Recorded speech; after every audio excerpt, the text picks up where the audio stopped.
Clara Jenkins had always loved early mornings on the edge of the Miller farm. The sunrise cast golden streaks over the tall grass, and birds sang familiar tunes through the trees. But that morning was different, for the sun had fully climbed. Above the horizon, Clara was startled awake by the sound of frantic barking coming from deep inside the woods behind her cottage. At first, she thought it might be the neighbor's dog chasing a squirrel or rabbit. But something about the sound made her sit up straight. It wasn't playful barking. It was sharp, panicked, and non-stop. She stepped outside onto her porch in her slippers, clutching her sweater around her shoulders. The barking echoed again, bouncing off the trees in waves. It was coming from the far end of the Miller property, where the woods grew thick and tangled in area most people avoided because of how overgrown it had become. Clara squinted toward the noise. She recognized that bark. It was Max, the Miller family's German shepherd, strong, obedient, and loyal. Max was rarely ever out of sight. But last night, Samuel Miller had mentioned in passing that Max had slipped away during a thunderstorm and hadn't come back since. Most assumed he'd just wandered too far and would return by morning. But now Clara wasn't so sure. There was urgency in that dog's voice. Something was wrong. Without wasting another minute, Clara grabbed her phone and called Samuel. He answered on the second ring. "Morning, Clara," he said, sounding groggy. "I think I found Max," she said quickly. "He's barking like crazy in the woods. I think he's stuck." Samuel's tone changed immediately. "Where exactly?" "Out back, near the old trail. I'll meet you by the gate." Within 10 minutes, Samuel pulled up in his truck, still in his flannel pajamas, boots barely laced. The two of them headed straight toward the trail. Guided by Max's unrelenting cries, as they walked deeper into the trees, the air turned damp and heavy. Vines draped between branches like nature's curtains. The ground was soft with old leaves, and the buzzing of insects grew louder the farther they went. Suddenly, Clara stopped. "Do you hear that?" Samuel nodded. Alongside Max's barking was a faint hum, steady and low bees. A lot of them.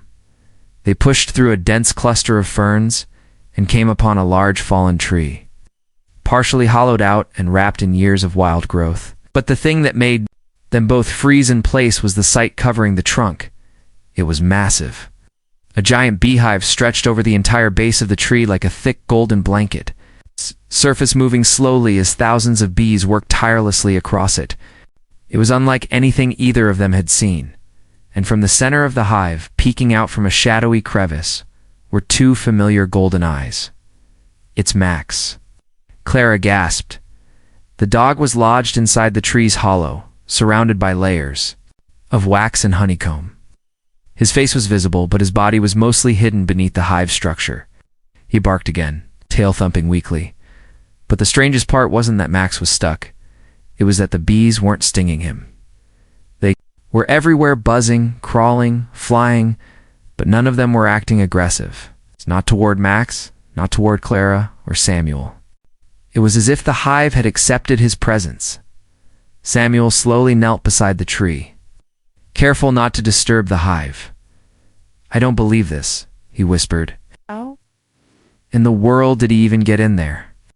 Clara stepped closer, her heart racing. She had seen a lot in her years of teaching and living on the edge of the forest. But nothing like this. Something wasn't right. Something about this hive ant, the way Max ended up inside, it felt far from ordinary.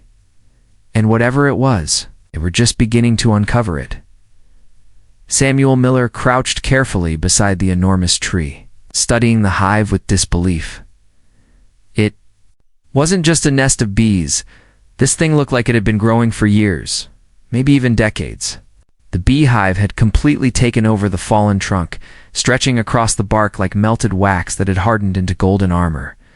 Max whimpered again, his eyes flicking from Samuel to Clara, his tail giving a slow, hopeful wag. He didn't appear hurt, but he was clearly stuck, wedged into the hollow base of the tree, surrounded on all sides by thick comb and buzzing insects.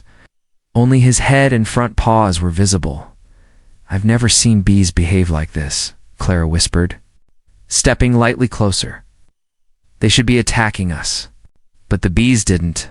They buzzed steadily, flying in and out of their wax tunnels, occasionally brushing past Samuel's arm or Clara's sleeve, but never once showing signs of aggression. They acted like they belonged. They're like Max did. Samuel narrowed his eyes at the hive's texture. Something was odd about the way the wax bulged around Max.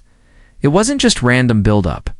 There were patterned straight lines, unnatural ridges hidden beneath the surface.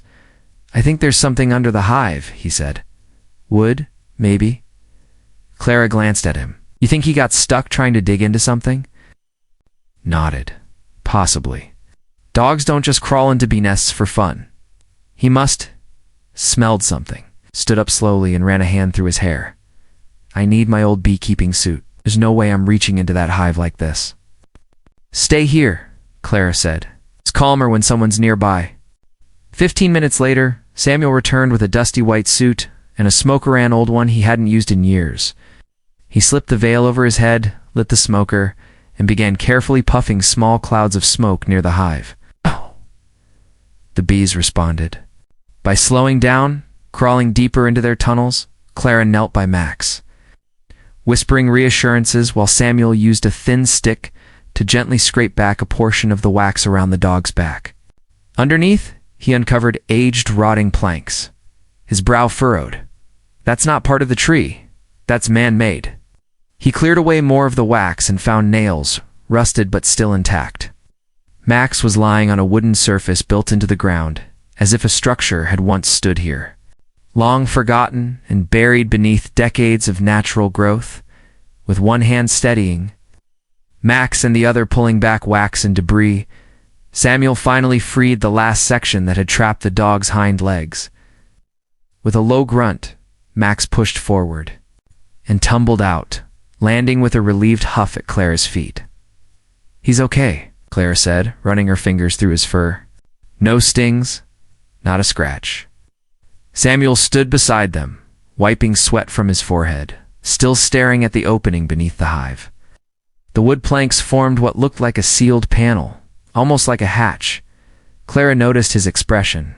What is it? I think we found something that wasn't supposed to be found, Samuel said quietly. They both turned their eyes back toward the hive, now settling again as the bees returned to work.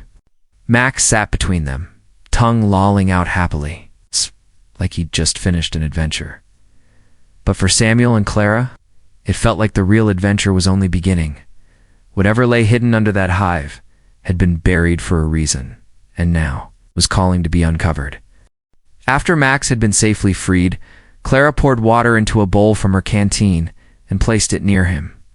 The German shepherd lapped it up eagerly, as though nothing strange had happened. His tail thumped against the dirt, showing his usual cheerful nature, but his eyes kept returning to the hive almost, as if he was still trying to communicate something.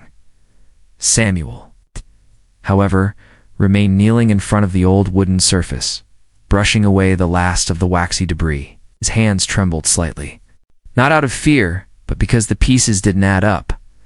Bees don't build their homes on man-made panels. They find hollow trees, cracks in rocks, or abandoned barns. This was different. He tapped his knuckle against the exposed plank. It gave a dull, hollow thud. Clara stepped beside him. That's a hatch, isn't it? She asked. Looks like it, Samuel replied. But it's old, real old. They both crouched lower, inspecting the edges. Some of the wax had crept underneath the boards, fusing it shut. Max whimpered softly, then pawed at the ground beside the hatch 3 times, with purpose. Clara glanced at him. He wants us to open it. Samuel looked from the dog to the hatch, then nodded. Guess we've come this far. He reached into his backpack and pulled out a multi-tool.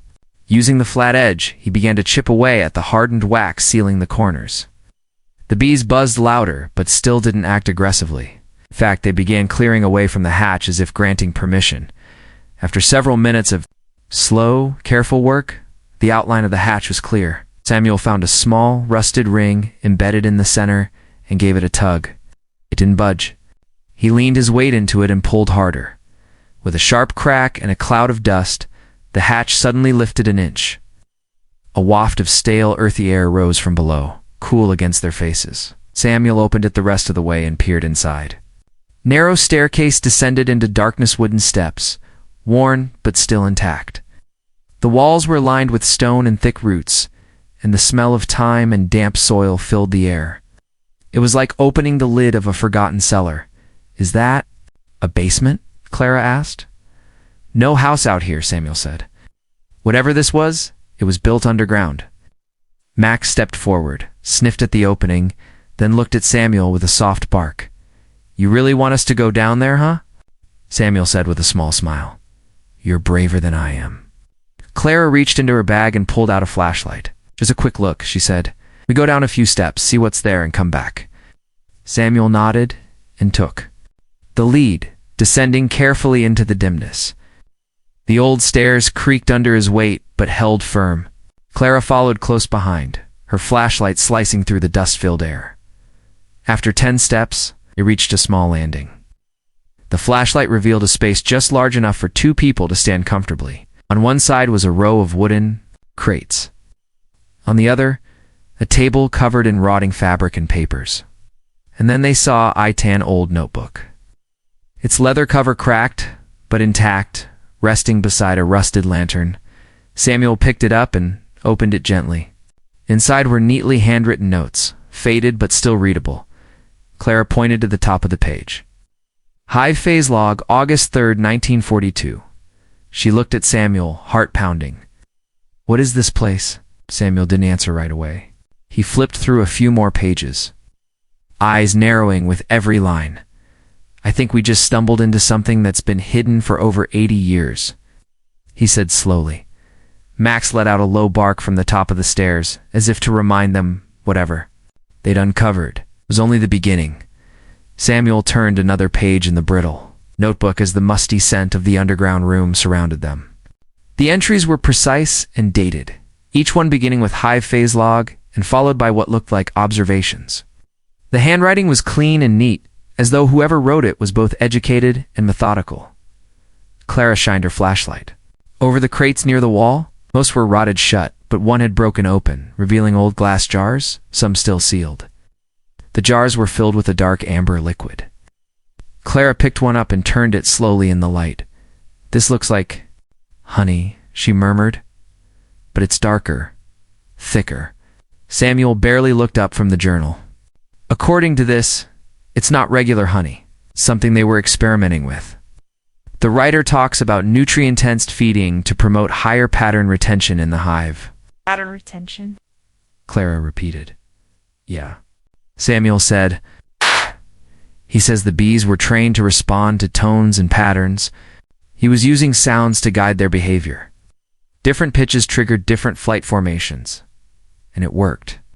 Clara walked over, holding the jar tightly. "You're telling me someone trained bees too? Follow instructions, Samuel? Close the book slowly. That's what it says. The experiments began in 1942. It looks like it was part of a Warrera project. Maybe agricultural research. Maybe something more." Max let out a soft bark from the hatch above, his head poking through the opening. His ears were perked up, alert. "I don't like being down here too long," Clara said. "There's no airflow. We don't know how stable this place is." "I agree," Samuel said, tucking the notebook under his arm. "But we can't ignore this. It's not just about the bees. This was planned, built. Someone was watching them, learning from them, and then they abandoned it."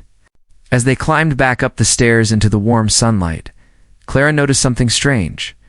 The bees were gathered in the air again, but not swarming or chaotic. They moved in a slow spiral above the hive, dozens of them, circling in a perfect ring. Clara froze, watching. "Samuel," she said quietly, "you're not going to believe this." He turned just as the bees shifted direction, now flying in a wide figure 8. It wasn't random, it was deliberate, controlled, and then, as if reaching the end of their pattern, they slowly dispersed.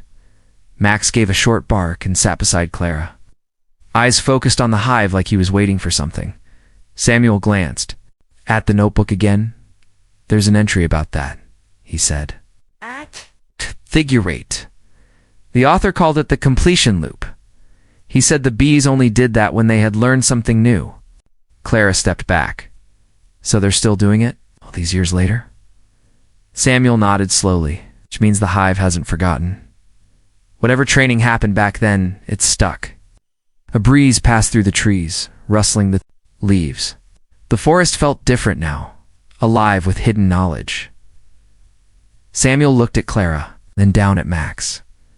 I think this place was never meant to be found. But Max, somehow he knew, or sensed it. Clara crouched beside the dog, patting his head.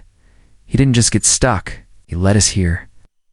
They both looked back at the hive, golden in the sunlight. Calmly buzzing like nothing extraordinary had happened, but everything had changed. The next morning, Samuel sat on his porch, the old leather-bound journal open in his lap. He had stayed up most of the night reading it cover to cover. What began as curiosity had turned into a deep, unsettling realization this was no ordinary.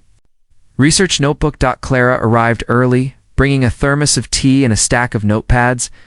I couldn't sleep either, she admitted. I kept thinking about the figure-8 pattern. Samuel nodded, pushing the journal toward her. There's more, a lot more. Clara opened to the first few pages and scanned the faded handwriting. Hive Phase 1. Conditioning response. Initial responses to harmonic frequencies were observed after only 3 feedings. Colony 7 exhibited unusually high tolerance to stimuli and adapted to non-threatening sound triggers. Their ability to differentiate between tones is far beyond expectations. Queen 7 appears central to behavioral retention. Clara looked up. Queen 7? Samuel leaned forward. That's what they called the main hive's queen bee. This whole experiment centered around her, according to the journal. Queen 7 had been isolated from other colonies and exposed to a unique diet-enhanced pollen, minerals, and low-frequency sound patterns. Over time, her hive displayed coordinated behavior unlike anything recorded before. They formed precise flying shapes in response to sounds, recognized individual researchers, and avoided hostile actions toward those within the conditioned frequency range. It wasn't just about bees, Samuel said. They were trying to see if a hive could be taught memory. Group memory. You mean like intelligence? In a way, yes. Not like human intelligence, but shared pattern-based. Memory learned behavior passed from generation to generation within the hive. Clara set the journal down, her mind racing. So, the hive we found, it's possibly the descendant of that original colony. That's what I'm starting to believe, Samuel said. And if Queen 7's genetic traits continued, it explains why the hive didn't attack Max or us. Clara glanced over at Max, who was lying peacefully in the sun, eyes half closed but ears alert. He had returned to the hive area twice since the discovery, each time met with the same calm response from the bees. It's like they accept him, Clara whispered, as if he's familiar. Samuel opened a folded page tucked in the back of the journal. It showed a hand-drawn map of the original test site, marked with an X right where the hive now stood. There were notes indicating additional chambers underground, unused storage, and a sealed vault containing early sound equipment. We've only scratched the surface, he said. There might be more down there. Later that day, Clara contacted a friend from the local collegiate biology professor named Dr. Mia Alden. Within hours, Dr. Alden arrived with a small team and portable recording devices. She listened as Samuel and Clara recounted everything: the hive, the journal, Max's discovery. Dr. Alden was skeptical at first, but that changed when she saw the bees. Her team set up a low-frequency speaker, a safe distance from the hive. They played a tone recorded from one of the journal's descriptions. The response was immediate. The bees lifted into the air, not in a random swarm, but in smooth, synchronized motion, a spiral, then a straight line, and the unmistakable figure 8. The team stood in stunned silence. This, Dr. Alden whispered, is the most advanced behavioral retention I've ever seen in a natural colony. Max walked to the edge of the hive again. Several bees landed on his fur and simply rested there, no stinging. No alarm. Clara turned to Dr. Alden. We think Max might have triggered something, a memory, maybe even recognition. Dr. Alden nodded slowly. He might have. Which means this hive remembers more than anyone ever thought possible.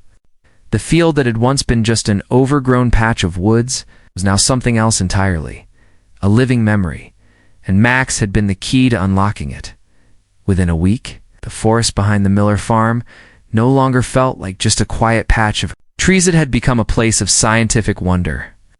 After Dr. Mia Alden's team confirmed the hive's extraordinary behavior, word began to spread far beyond the county. Articles appeared in local newspapers, then regional science journals. Reporters arrived with cameras, hoping to catch footage of the so-called intelligent bees. Soon after, the state university sent a delegation of entomologists, biologists, and behavioral specialists, each more curious than the last. Samuel watched it unfold with a strange mix of pride and nervousness. He'd spent most of his life working the land and fixing tractors, not standing next to professors analyzing his woods. Clara, meanwhile, had turned her old sunroom into a kind of makeshift study, organizing all the journal pages and compiling notes as if preparing for a thesis.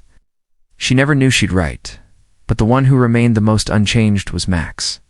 He continued his daily visits to the hive, always stopping a few feet away and sitting patiently. Sometimes the bees responded by flying in patterns above him.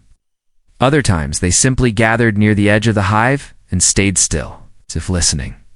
"He's become part of their rhythm," Dr. Alden said one afternoon, adjusting her glasses as she reviewed a fresh batch of drone footage. It's almost like they trust him completely.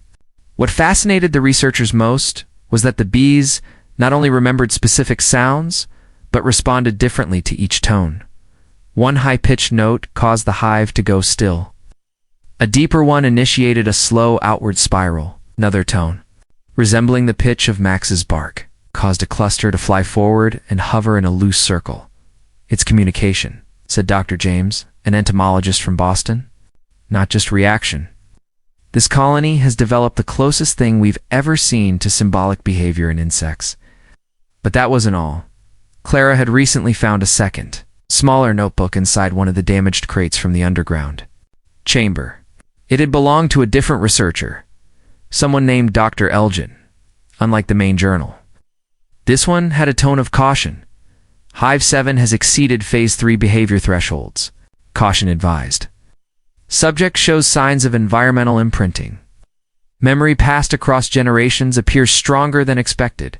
"What does that mean?" Samuel asked after Clara read it aloud. Dr. Alden hesitated before responding.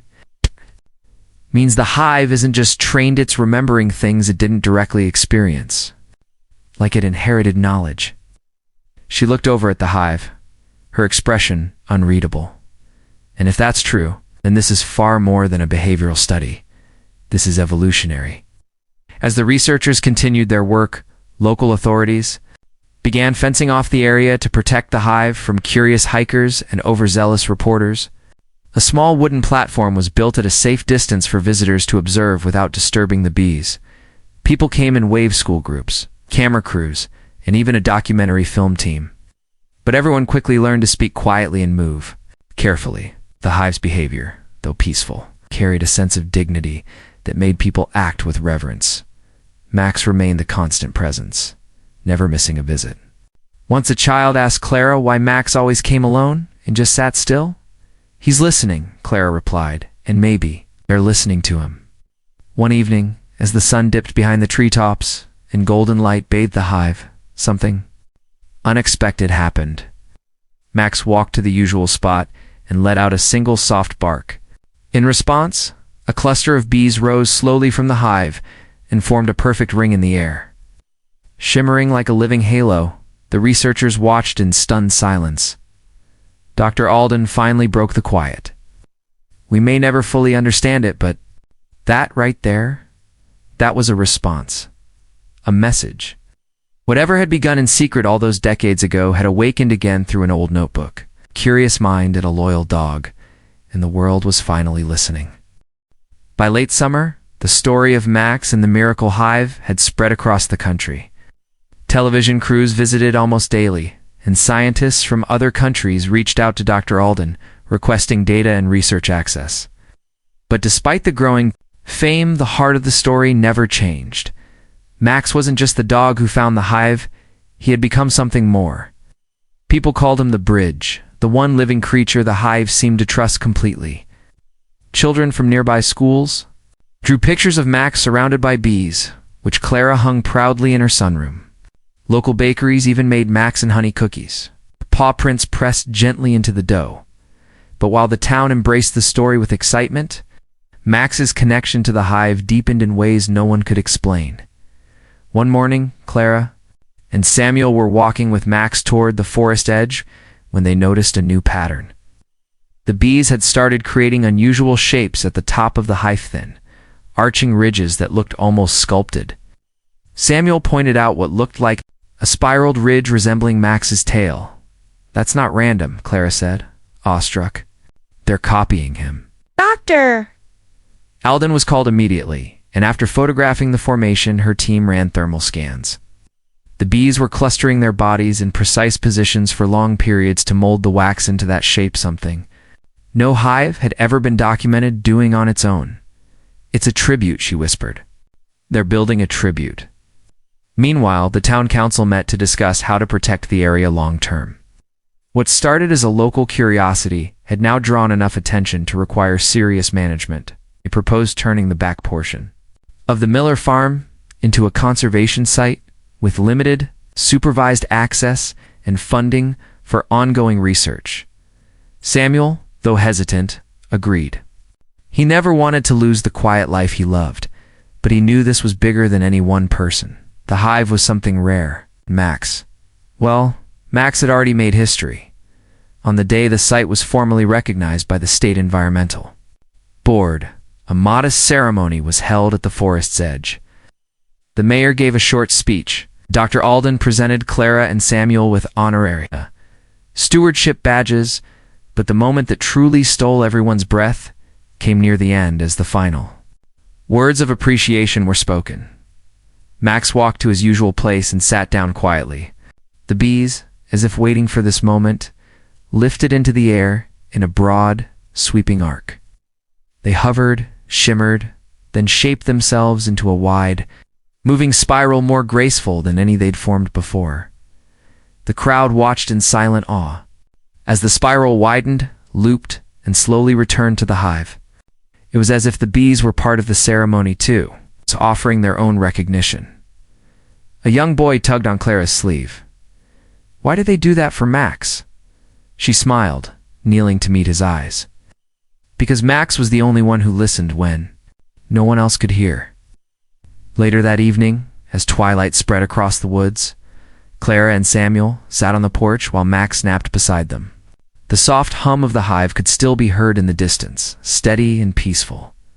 Samuel glanced at Clara. "Do you ever wonder why it was Max who found them?" "All the time," she replied, "but maybe it wasn't an accident." She looked down at the sleeping dog, his ears twitching slightly as if hearing something far away. "Maybe," she said softly, "he was meant to." The bees had remembered something long buried, but so had the earth, the trees, and the creatures that lived among them. And Max, silent, loyal, and patient, had been the key all along. Weeks passed, and the Miller farm had settled into a new rhythm. The conservation area was thriving, protected and respected. Visitors came in small groups, guided quietly along the observation paths. Cameras and microphones captured every movement, every whisper of the bees, but still, the mystery lingered. Max continued his daily walks near the hive, never straying far from the golden fortress the bees called home. Clara often watched him, admiring how calm and content he looked, as if sharing a secret only he understood. One warm afternoon, as the sun hung low and painted the sky in shades of orange and pink, Clara and Samuel took Max for a walk down to the forest's edge. Air was thick with the scent of wildflowers and pine, and the soft hum of the hive was louder than usual.